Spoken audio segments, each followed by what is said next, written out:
Partykeer wil 'n mens 'n D-akkoord nie net speel soos wat jy hom geleer het baie lank terug nie.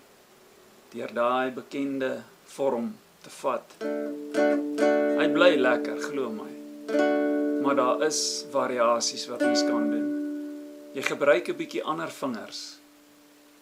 Want sê nou maar jy wil 'n loopie of 'n stukkie musiek, 'n stukkie paar los nootjies bo-oor.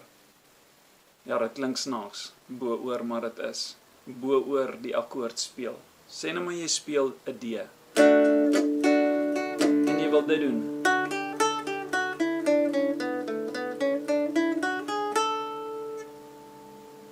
Is daar 'n kort pad dat jy 'n D met een vinger op die tweede fret speel en jou tweede vinger op die derde fret.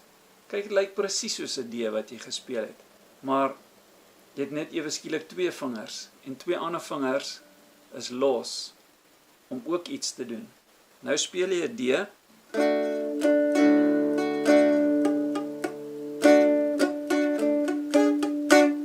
Kom ons gee 'n bietjie klank.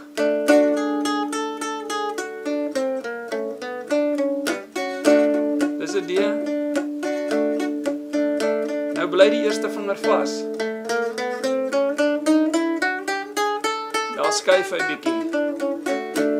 Dan is jy weer terug op die D.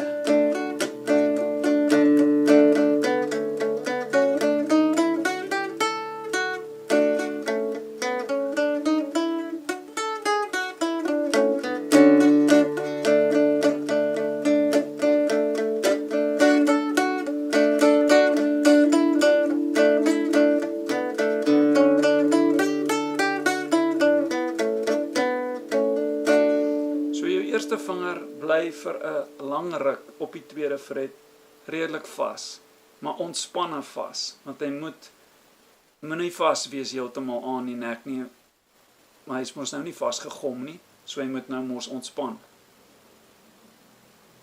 So dis 'n manier om 'n D te speel, en ook met jou ander vingers saam te speel.